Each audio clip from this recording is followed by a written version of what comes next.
All right, guys, we have ourselves some breaking news here. The news just came out that former Vice President Mike Pence appeared before a grand jury today for 7 hours and testified regarding their investigation into Donald Trump and whether he was actually trying to overturn the election, not actually finalize the election results, and everything surrounding the events that took place in the insurrection that happened on the Capitol on January 6th of 2021. Now, here's where it gets interesting, right? Because there are actually 4 different investigations that are happening against Donald Trump. And I'll talk about this all the time on my channel. So I just want to make sure you guys are fully aware of this. You have the investigation into those classified documents that were found on Trump's property, which, by the way, they found classified documents with Biden too. And that story's not being talked about as much either. But they found documents classified in Biden's residence and Trump's residence. However, as of right now, they're investigating Trump for it. And so that's one of the investigations. The other one is what happened in Georgia. That investigation is with the Fulton County DA, where they are alleging that Donald Trump called the Georgia Secretary of State and basically said, find me the votes to make sure that I win. We'll see what happens with that. The third investigation is with Stormy Daniels, that whole situation with the hush money payments that's going on in New York, which Trump is already in trouble for that. You guys already know about that story.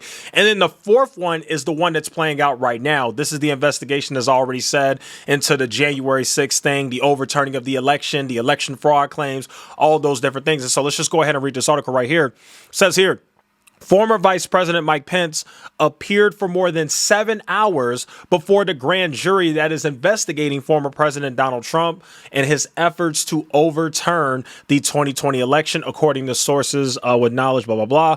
Federal prosecutors were interested in questioning the former vice president about the events surrounding the January 6, 2021 attack on the Capitol and efforts to overturn the 2020 presidential election. Pence testified before the grand jury at the D.C. District Court. Grand jury testimony and related proceedings happen in secret and are shielded from the public by federal law. And then it says on Wednesday night, a 3-judge panel on the D.C. Circuit Court of Appeals rejected former President Donald Trump's argument that Pence should be shielded from testifying about his interactions with Trump in the last weeks of his administration. Yeah, for those who don't know, Trump tried to stop Pence from testifying regarding what they talked about leading up to, you know, the January 6th thing and, you know, the election and all those different things. And yeah, he tried to stop Pence from testifying and it didn't work. So Pence ended up testifying. And one of my biggest takeaways, guys, from this entire situation is the fact that he sat in that courtroom for 7 hours. Can you imagine some of the things that this guy know? And I just want to make it very clear. I'm not taking a side here. I want to be, one of the things that I really want to do on my channel is I don't want to get into the whole political biasness thing. I don't want to get into I'm super far left, I'm super far right. My job is just to report the news in a fair and accurate manner. And I try to give a respectable and well-researched opinion. That's really all that I do here. So I'm not going to completely comment fully on like how I feel about the situation necessarily. But in terms of my actual opinion, I think there's no doubt that one of these things is going to stick. That's really my honest opinion. I think they're going to get Trump. Now, whether he actually goes to jail, I can't comment on that. I have no freaking idea. I can't actually imagine a president actually going to prison. But, it's 2023. This is a crazy world. You just never know. One thing I can say, though, is with all of these things that they're throwing at him, I think one of them is going to stick. And the one thing that I actually do think is going to stick is the Georgia thing, the thing that's happening in Fulton County, Georgia, where the DA is basically, investigating whether he tried to get them to rig the election for him in that state or whatever's going on with that. By the way, the DA actually came out and said that she's going to come out in the summer, sometime between July and September, and kind of announce whatever she ends up doing, whether she brings charges against him. I suspect that Georgia is eventually going to bring charges against Donald Trump, and I think that that's actually his biggest threat. I think those are the most serious charges, is the fact that they are essentially saying that he called the Secretary of State and said, find me those votes. I don't care what you got to do. So it'll be interesting to see how that whole thing goes. It says right here, Special Counsel Jack Smith, who was overseeing the Justice Department's criminal investigations into whether any entity unlawfully interfered with the certification of the Electoral College on January 6th and the transfer of power, subpoenaed Pence in February. Okay, so we already kind of got that story. So let me go ahead and show you guys something else. Because, yeah, right now CBS News is just kind of going over the history. Let me show you guys something else very interesting that happened. And this is the one thing that I will say. Again, I'm not taking sides. I'm just giving my honest opinion, right? One of my biggest criticisms of Donald Trump, okay, was the whole claims that the election was rigged and the election fraud happened. And so it says right here, a second firm hired by the Trump campaign found no evidence of election fraud. Now, for those who don't know, I need you guys to understand this timeline.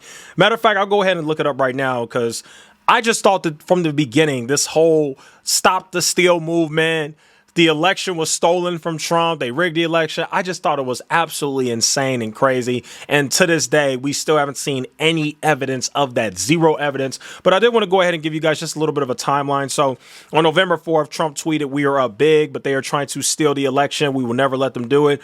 Votes cannot be cast after the polls are closed." So basically, you just saw this series of tweets by Donald Trump saying that the election was rigged against him. It's a fraud. It's not true. And then what happened was, in the weeks following the election that actually took place, Trump and his legal team filed numerous lawsuits in multiple states challenging the results of the election. That didn't go too well. As a matter of fact, the end result was that many of the lawsuits were quickly dismissed due to a lack of evidence. You're literally going after these states when, you know, let's just be honest, guys. Our elections are not compromised. They're just not. I mean, you can argue certain things like what was going on with Russia and Cambridge Analytica, and maybe there's an argument there. But in my personal opinion, I don't think that our elections are rigged. I haven't seen any evidence to prove that. And then here's the other thing that happened.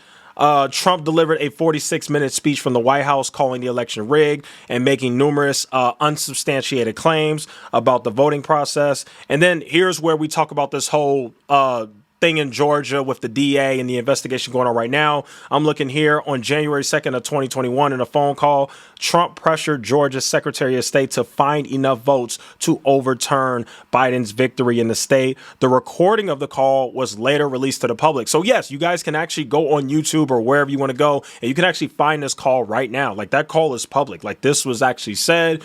And yeah, just absolutely crazy stuff. So the reason why I said all this to you guys is because it's so crazy, because not only did the state say that there's no evidence, not only did the media say that there's no evidence, not only did every reasonable person say that there's no evidence that there was election fraud or the election was rigged, Trump's own firm that he hired said that they found no evidence of election fraud. You could literally see it right here in this article. They hired two firms. The second firm came out and said that they found no evidence of election fraud. So now we're going to go ahead and look down here. Former President Trump's campaign quietly commissioned a second firm to study election fraud claims in the weeks after the 2020 election, and the founder of the firm was recently questioned by the Justice Department about his work disproving the claims. Ken Block, founder of the firm, blah, blah, blah, studied more than a dozen voter fraud theories and allegations for Trump's campaign in late 2020 and found that they were all false, he said in an interview with the Washington Post. So the founder of the second firm, who got paid $700,000 to figure out if there was actually election fraud, said, "We didn't find any evidence. It didn't happen." That is literally what you got going on. So yeah, I'll just go ahead and close this right here. But yeah, that's what you got going on. So Pence testified on the same day that we got that news. We also got news right here that a second firm hired by Trump campaign found no evidence of election fraud. So yeah, I mean, again, all I can say is my closing thoughts are Trump is under some serious pressure. He's got some real threats coming his way. He's got several different people that are coming after him. He's got the feds coming after him. He's got a state government. He's got two state governments. He's got the state of New York coming after him. And then he also has the state of Georgia coming after him. In my personal opinion, guys, I don't know if he's going to win the election or not. I don't know if he's going to win the nomination. My guess is he'll probably at the very least win the Republican nomination. But one thing I can tell you guys is I just don't see how he survives all of this legal pressure that is coming his way. I think something that they're putting on him is going to stick. Now, whether it's true or not, I don't know. I'll have to see what the outcome ends up being, and then I'll have to go ahead and review the facts for myself. But one thing we can't deny is there are several different government entities that are going after this guy, and I think that they're eventually going to get him. So yeah, this is just one step in the further direction of them possibly getting Trump. The fact that they got Mike Pence to testify and he spoke for 7 hours, I think that's dangerous and scary if you're a Donald Trump supporter. If you're a Donald Trump supporter and you really want him to win and you don't want him to get convicted or whatever, Mike Pence testifying and being in there for 7 hours, well, let's just be honest here. It has Trump sweating more than anything. That's why Trump tries to stop it. But anyway, those are really my thoughts regarding the whole thing. Hopefully you guys enjoyed this video. Thanks so much for watching, and I will see you guys in the next one.